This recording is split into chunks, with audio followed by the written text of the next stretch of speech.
안녕하세요. 신세계 서울병원 척추센터장 조창입니다. 이번 동영상에서는 환자분들이 디스크, 협착, 척추 골절 등 척추 치료에 대해서 궁금해 하시는데, 우선 이 척추 치료라는 것이 어떤 것들로 구분되어 있는지 알려드리려고 합니다. 사실 치료에 대한 개념을 정확히 구분하는 것이 매우 중요합니다. 왜냐하면 진단별로 그리고 질환별의 중증도에 따라서 적절한 치료에 차이가 나고, 환자분들이 이것을 정확하게 이해해야지 본인의 질환에 대한 치료를 하고 추후에 관리도 하고 예방도 할 수 있기 때문입니다.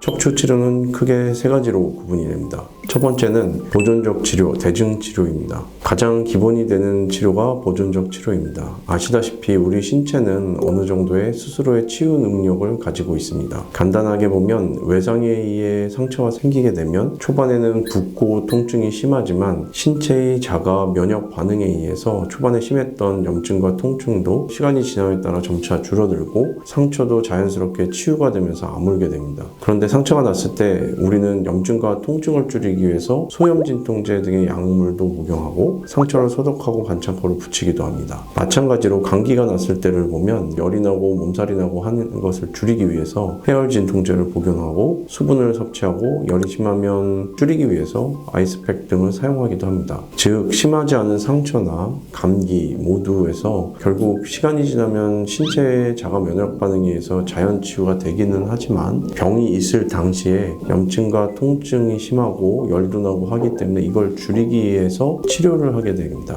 이것이 바로 보존적 치료입니다. 대증 치료라고도 하는데, 즉 증상을 줄이기 위한 치료입니다. 척추도 동일합니다. 경증의 디스크, 협착, 골절들은 다 보존적 치료, 대증 치료를 하게 됩니다. 약물이나 물리도스, 신경차단술 등 모든 치료는 통증과 염증을 줄이기 위한 보존적 치료이자 대증 치료입니다. 즉 심하지 않은 디스크 협착, 염증이나 통증이 심하지 않은 골절 모두 자연적으로 회복되기 때문에 보존적 치료, 대증 치료만으로 본인이 느끼시고 있는 통증과 염증을 줄여서 치료를 도와드리는 것이 보존적 치료입니다. 두 번째는 예방적 치료입니다. 예방적 치료는 말 그대로 추후에 발생될 가능성이 있는 질환을 예방하기 위한 치료입니다. 대표적인 척추 질환의 예방적 치료는 골다공증 치료가 있습니다. 간혹 외래에서 여기저기 아픈데 뼈가 약해서 골다공증 검사 및 치료를 해야 되지 않냐고 물어보시는 분들이 있습니다. 골다공증은 여기저기 아픈 원인이 되는 건 아니고요. 우선 뼈가 약해서 살짝 다쳤는데도 불구하고 척추나 손목이나 고관절 쪽에 골절이 발생되기 때문에 이 골다공증을 진단하고 치료를 하게 되는 것입니다. 즉 뼈가 약해지는 것을 미리 예방하는 것으로 예방적 치료입니다. 사실 이 골다공증 치료 말고도 디스크나 협착 환자분들이 제일 많이 질문하는 것도 예방적 치료랑 관련이 있습니다. 디스크 환자분들께서 앞으로 디스크가 있는데 어떻게 관리하면 디스크가 다시 재발되지 않을까요? 라고 물어보시고, 거기에 대한 답변이 예방적 치료입니다. 우선 디스크가 재발될 수 있는 과격한 운동이나 잘못된 운동을 금하고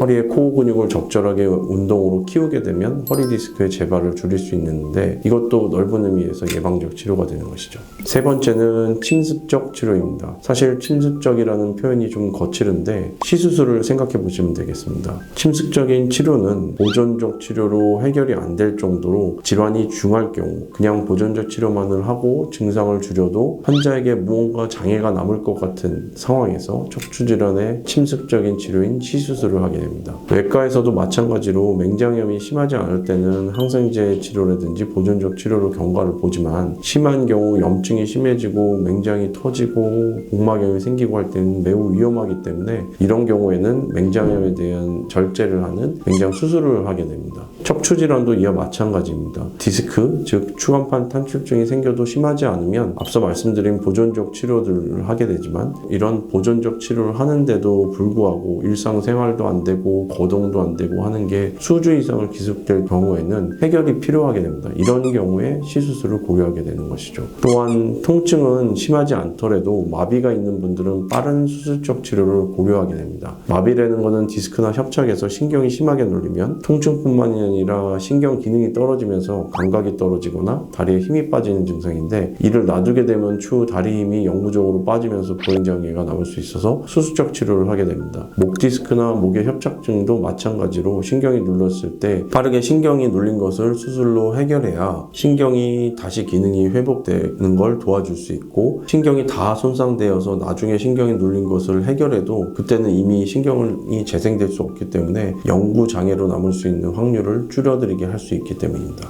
척추 골절도 마찬가지입니다. 심하지 않은 골절은 누워서 침상 안정을 수주간 하거나 앉거나 보행 시 척추가 무너지지 않게 하는 보조기를 착용하고 통증 조절을 위한 진통제 복용만으로 보존적 치료를 하게 됩니다. 그러나 척추 골절 자체가 심하게 되면 보존적 치료만으로 척추가 더 무너지는 경우, 이전에 보면 꼬부랑 할머니들처럼 척추가 점점 휘어지게 되는 것을 막을 수 없고, 또한 더 심한 경우에는 척추뼈가 뒤로 밀리면서 다리로 가는 신경을 눌러서 방사통이 심하거나 마비가 생길 수 있습니다. 바로 이러한 경우에 척추 골절도 시수술을 하게 됩니다. 사실 척추 골절의 시술인 척추 성형술은 척추가 더 무너지는 것을 예방하는 의미도 있기 때문에 침습적인 치료이면서 예방적 치료이기도 합니다.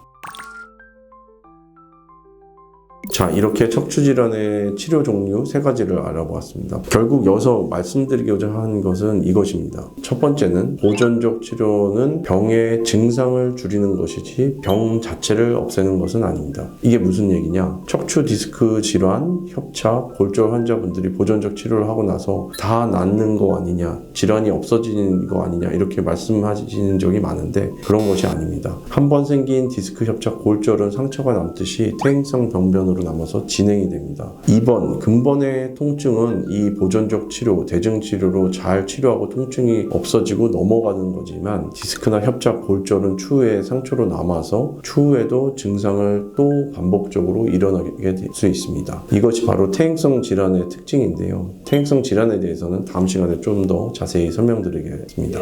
두 번째는 보존적 치료는 보조적인 치료입니다. 90% 이상의 척추 디스크 질환, 협착, 골절 환자분들은 내 몸이 알아서 치유를 하는 것인데, 의사는 아프고 통증, 염증이 생기니까 그걸 줄여드리는 보존적 치료를 하는 것입니다. 그게 바로 보조적 역할인 것이죠. 치료는 고마우신 내 몸이 알아서 치료해주는 것입니다. 그런데 간혹 보면 마치 대단한 무언가 과하게 들여갖고 본인의 디스크나 협착, 골절의 통증과 염증을 줄이시려고 하는 환자분들이 계신데, 병의 중증도 자체가 심하지 않으신 환자분들 같은 경우는 자연적 치유에서 단지 통증과 염증을 줄이는 보조적인 역할로서 보존적 치료를 하시면 됩니다. 세 번째는 예방적 치료는 반드시 하셔야 됩니다. 고혈압이나 당뇨 같은 만성질환 환자분들이 식이를 조심하고 운동을 하고 혈압, 당뇨 약물을 드시듯이 척추 디스크 협착, 골절 환자분들도 이에 적합한 예방적 치료를 하셔야 됩니다. 즉, 예방적 치료는 디스크 협착 환자분들이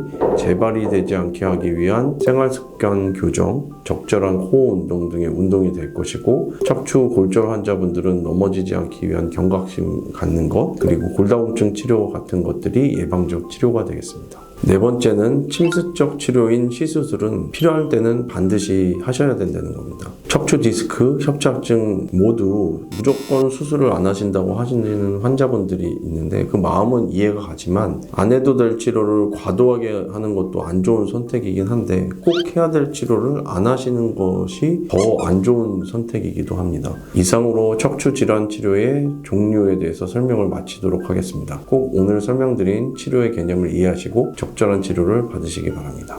감사합니다.